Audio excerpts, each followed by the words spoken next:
বিসমিল্লাহির রহমানির রহিম। শিশু স্বাস্থ্য চ্যানেলের সুপ্রিয় দর্শক, বরাবরের মতো আমি প্রফেসর ডাক্তার ইমদাদুল হক সবাইকে অনেক অনেক শুভেচ্ছা, অভিনন্দন এবং সালাম জানাচ্ছি। আসসালামু আলাইকুম রহমতুল্লাহি ওয়া বারাকাতুহু। আজকে একটা অত্যন্ত গুরুত্বপূর্ণ একটা বিষয় নিয়ে আলোচনা করতে চাই। সেটা হলো যেটার প্রতি একটা রোগ আর কি, সে রোগটার প্রতি সবাই ভয় পায় এবং বিশেষ করে প্যারেন্টসরা খুব ভীত সন্ত্রস্ত থাকেন এই রোগটা নিয়ে। রোগটার নাম নিউমোনিয়া। নিউমোনিয়া রোগটা মুখে মুখে সবার মুখেই চলে। নিউমোনিয়া রোগটা কি? একটু কাশি হলে একটু ডাক্তার সাহেবরা দু একটা ইঞ্জেকশন দিলেই বলে দিয়ে দেয়, মায়েরা বলে দিয়ে দেয় আমার বাচ্চাটা নিউমোনিয়া হয়েছিল। ডাক্তারে বলছিল, তখনই বলে দিয়ে দেয় যে না, ইঞ্জেকশন দিছিল তো, তার মানে ইঞ্জেকশন পুশ করলেই তারা ভাবে যে নিউমোনিয়া হয়েছে। আচ্ছা, যা হোক, সেটা মায়েদের ধারণা হতেই পারে। তা আমরা আজকে সেই নিউমোনিয়া নিয়েই আলোচনা করতে চাই। নিউমোনিয়া রোগটা কি, কেন হয়, কি দিয়ে হয়, কোন জীবাণু দিয়ে হয়, নিউমোনিয়া রোগের উপসর্গ কি কি, নিউমোনিয়া রোগের মায়েদের বা প্যারেন্টদের করণীয় কি আছে, নিউমোনিয়া রোগ কাদের বেশি হয়, নিউমোনিয়াটা হলে চিকিৎসা কোথায় যাবে সেটা তো আছে। আমরা একটা কথাই বলে থাকি, প্রিভেনশন ইজ বেটার দেন কিউর। আমরা যদি প্রিভেন্ট করতে পারি তাইলে কেন আমরা চিকিৎসার দিকে যাব? সুতরাং আমরা প্রিভেনশনের দিকে বেশি গুরুত্ব দেব। নিউমোনিয়া রোগটা হলো, এক কথা যদি বলতে হয়, খাস বাংলা ভাষায় যদি বলি, ফুসফুসের প্রদাহকে নিউমোনিয়া বলে। অর্থাৎ একটা ইনফ্লামেটরি কন্ডিশন লাংসের, নিউমোনিয়া, যে জায়গাতে ফুসফুসটা কোনো একটা অংশ বিশেষ, কোনো একটা লোবের কিছু অংশ বা কোনো একটা অংশ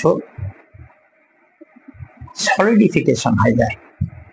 মানে ফুসফুসটা এমনি স্পঞ্জি টিস্যু, স্পঞ্জি এক্সপান্ড করে, ইলাস্টিক টিস্যু এক্সপান্ড করে, তখন আর ওর মধ্যে বাতাসের ছেল থাকে, অ্যালভোলাই বলি, ওই জায়গায় আমাদের এক্সচেঞ্জ হয়, বাতাসের এক্সচেঞ্জ হয়। আমরা কার্বন ডাই অক্সাইড ফেলে দিয়ে দিই আর অক্সিজেনটা গ্রহণ করি, ওই জায়গাতে হয়। তো সেই জায়গাগুলা সলিডিফাই হয়ে যায়, ভিতরে কিছু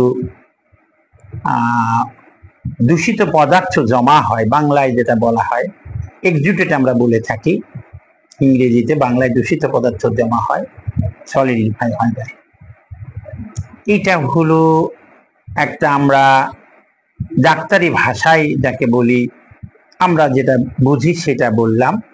কিন্তু অনেক সময় মানুষকে বোঝানোর জন্যে অথবা কিছু নন মেডিকেল পার্সন বা প্যারামেডিক্যাল পার্সনদের ট্রেন্ড আপ করার জন্য আমরা রেসপিরেটরি রেটকে হিসাব করে আমরা নিউমোনিয়া বলে থাকি।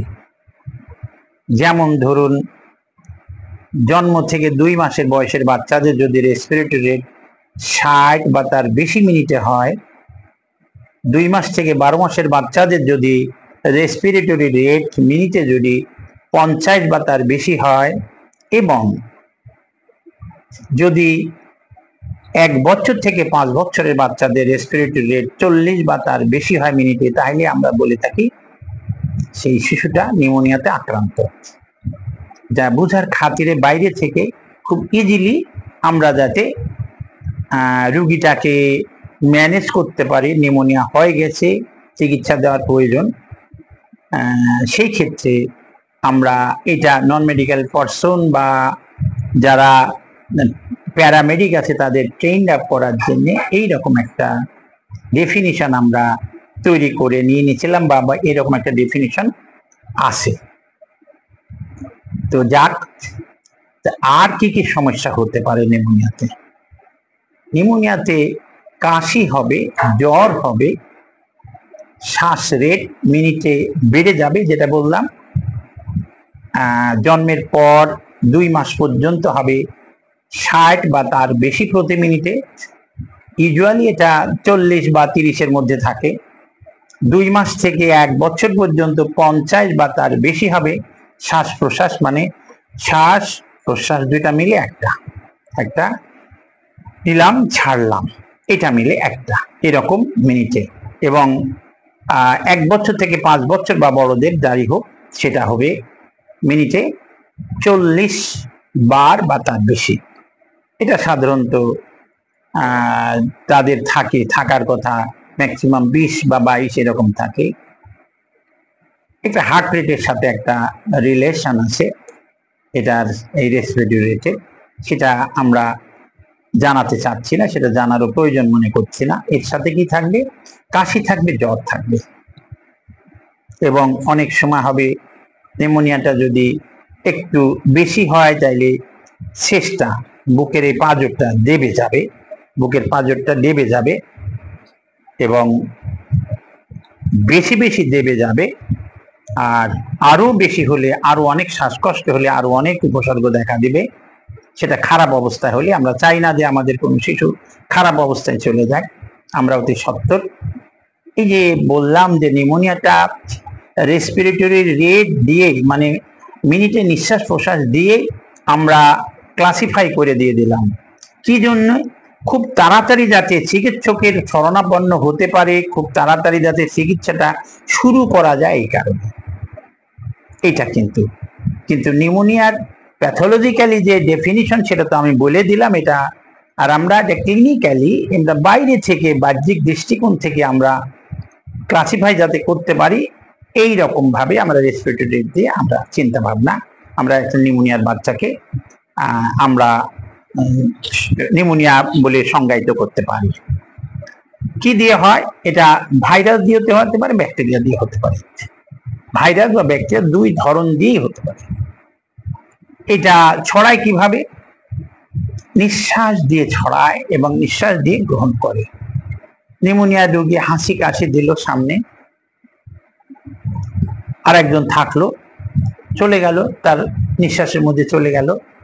আমরা যদি এই যে ঠিক করোনার মধ্যে আমাদের কি ছিল, আমরা সোশ্যাল ডিস্টেন্স মেনটেন করে চলতাম এবং কি করতাম, তার একই সাথে আমরা নিজেদেরকে বা প্রোটেকশন দেওয়ার জন্য, বা মানুষ আমার কাছ থেকে প্রোটেকশন দিতে পারছে এই জন্য হাসি কাশি দিলে সঙ্গে সঙ্গে টিস্যু পেপার দিয়ে অথবা গামছা দিয়ে অথবা কিছু যদি না থাকে জামার আস্তিন দিয়ে নাকটা মুখটা ঢাকা উচিত, এবং আমরা ঢাকার পরামর্শ দিতাম।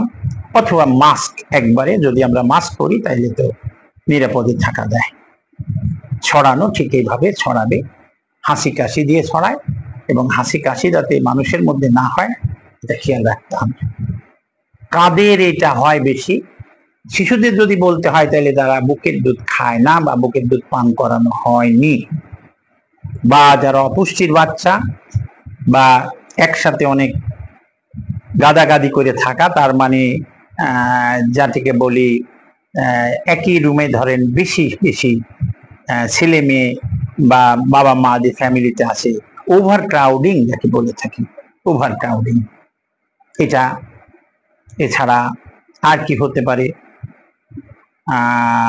আর হতে পারে হলো যদি অপুষ্টি থাকে, আর যদি স্যাঁতসেঁতে আবহাওয়া, স্যাঁতসেঁতে ঘর, সর্দি কাশিয়ালা মানুষের সংস্পর্শে বারবার আসা, এরকম হলে হওয়ার সম্ভাবনা বেশি। তবে এইটা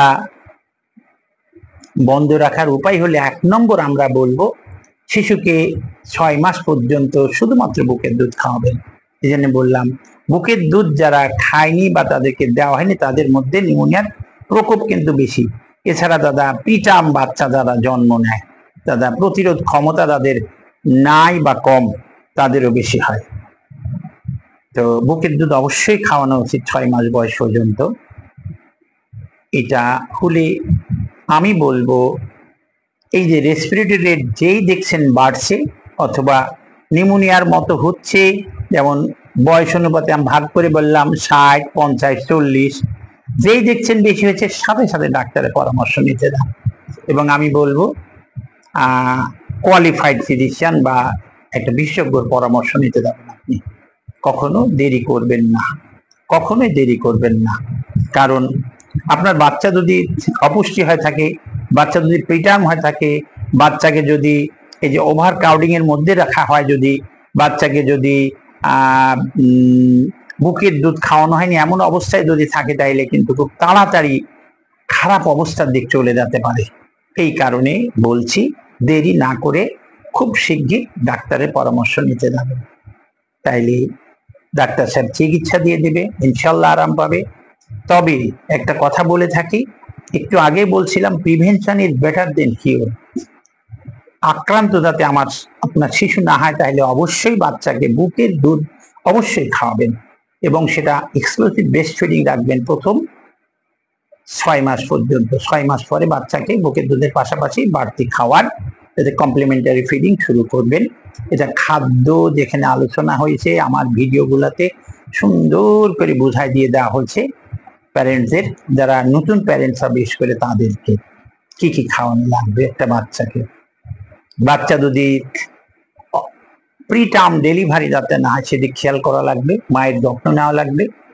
প্রসবকালীন সময় বা প্রসবের আগে মায়ের পরিমিত খাবার দাবার, পরিমিত যা কিছু ব্যবস্থাপত্র যা কিছু দেওয়া লাগে সব ডাক্তারের পরামর্শে চালানো উচিত এবং পরিষ্কার জায়গায় অ্যাসেপ্টিক ওয়েতে ডেলিভারিটা করানো উচিত। কখনোই বাড়িতে বা অন্য কোনো জায়গাতে ডেলিভারি না করে হসপিটাল ডেলিভারিটাকে আপনারা প্রেফার করবেন, এটাই আশা করি। আর ওভার ক্রাউডিং অবস্থায় না থাকাই ভালো। কারো সর্দি কাশিওয়ালা মানুষের কাছে নিয়ে যাবেন না, হাসি কাশিওয়ালা মানুষের কাছে নিয়ে যাবেন না। যারা ধূমপান করে, প্যাসিভ স্মোকার খুব খারাপ জিনিস, কিন্তু মা বাবা স্মোক করে পাশে যদি বাচ্চা থাকে তাহলে কিন্তু বাচ্চার ক্ষতি হবে। সুতরাং বাড়িতে যাতে কেউ ধূমপান না করে সেদিকেও খেয়াল রাখবেন। এই কয়টাই উপদেশ থাকলো। তার মানে 1 নম্বর হলো বুকের দুধ খাওয়ানো, 2 নম্বর প্রিটার্ম যাতে ডেলিভারি না হয় কারণে মায়ের যত্ন নেওয়া লাগবে, 3 নম্বর কমপ্লিমেন্টারি ফিডিং দেওয়া লাগবে, 4 নম্বর সর্দি কাশিওয়ালা মানুষের কাছে বাবু না বা সিগারেট বিড়ি খাওয়া মানুষের কাছে বাবুকে নিয়ে যাবেন না। তো আজকের মতো ভিডিওটা এখানে শেষ করছি। পরবর্তীতে আবার কোনো ভিডিও নিয়ে আপনাদের সামনে হাজির হব। সে পর্যন্ত আপনারা ভালো থাকবেন, সুস্থ থাকবেন। আল্লাহ হাফেজ। আসসালামু আলাইকুম ওয়া রাহমাতুল্লাহি ওয়া বারাকাতুহু।